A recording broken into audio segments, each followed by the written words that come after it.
The crystalline spires of Ethera Prime reflected the morning light of 3 dying suns. Empress Kythera stood motionless in her throne chamber, her forearms folded across her chest in the traditional posture of grief. Her iridescent scales, normally shimmering with bioluminescent patterns of authority, had dulled to ashen gray. On the ceremonial platform before her lay the stasis pod containing her daughter, Princess Valara, suspended in the moment between life and death. 43 cycles, Kythera whispered, her voice resonating through the chamber's acoustic crystals. 43 cycles she has lingered in this state. Her chief medical advisor, Thronos, lowered his elongated head. Imperial Majesty, our finest healers have exhausted every possibility.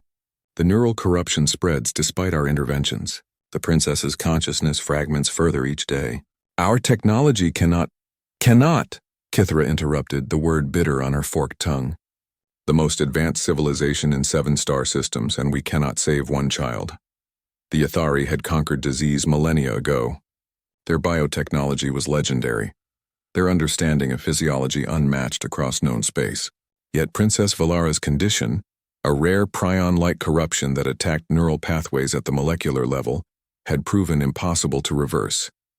The princess would die, slowly, inevitably, while her mother watched helplessly. A disturbance rippled through the chamber's energy field. A guard announced, "Imperial Majesty, the human delegation requests urgent audience." Kythera's secondary eyelids flickered with annoyance. Humans. The strange bipedal species that had stumbled into galactic society merely 2 generations ago, wielding primitive fusion drives and laughably basic genetic engineering.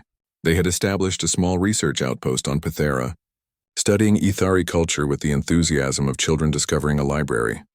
"Send them away," Kythera commanded. "Majesty," the guard hesitated. "They claim to offer your assistance." Despite her grief, Kythera felt a spark of dark amusement. What could humans possibly offer? She nodded, if only to have something to distract her from the eternal vigil. 2 humans entered, a young woman with copper-red hair bound in practical braids, and a young man with intense dark eyes behind corrective lenses, an affectation of choice, since humans had perfected ocular repair centuries ago by Athari standards. "Imperial Majesty," the woman said, bowing with imperfect but sincere form. "I'm Dr. Orla Chen, xenoneurologist. This is Dr. Louis Okafor, molecular biologist. We've been monitoring the princess's condition through public medical reports. With respect, we believe we can help." Thronos made a dismissive gesture with his upper manipulators. "Humans, your concern is noted, but our medical science is millennia beyond yours. If we cannot, that's exactly why we might succeed," Louis interrupted, then immediately looked apologetic for his breach of protocol. "Forgive me, but your technology is so advanced, so specialized, that you've developed certain blind spots. You've optimized for efficiency, for elegance. Sometimes the answer isn't elegant."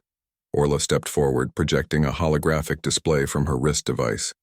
Crude by Ethari standards, but functional. "The neural corruption affecting Princess Valara operates through a mechanism similar to prion diseases on Earth. We never truly cured prions. We're still too primitive, but we learned to work around them using messy solutions." "Messy?" Kythera's tone carried warning.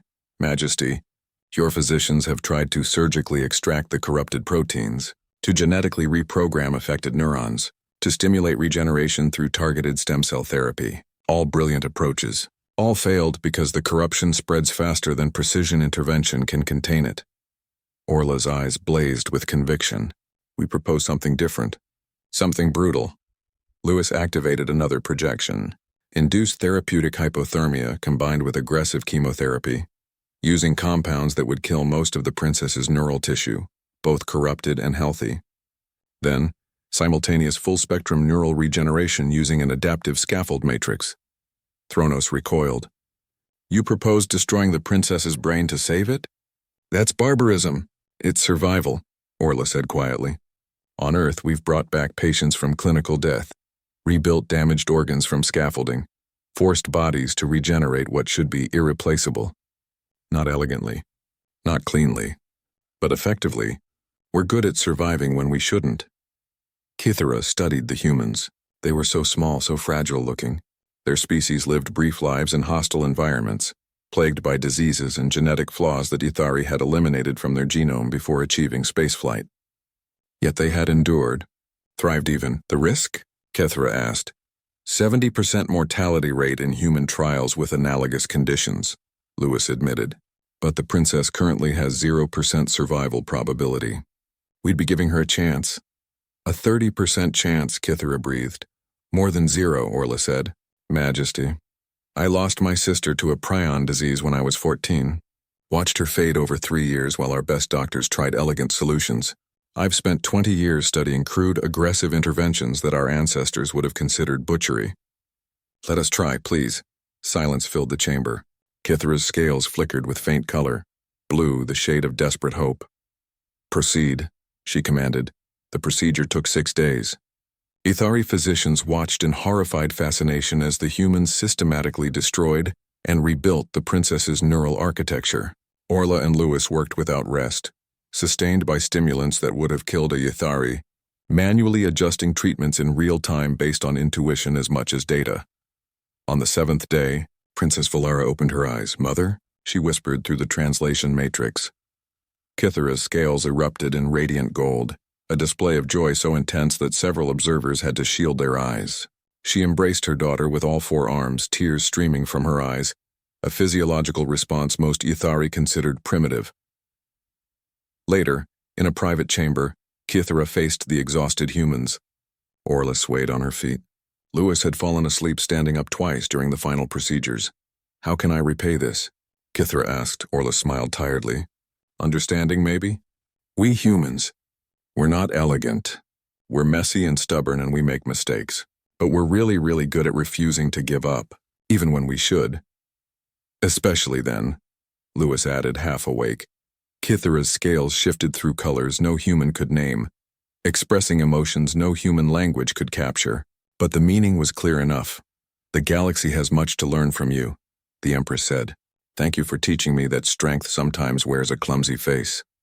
As news of the miracle spread across Ithari space, humanity's reputation shifted.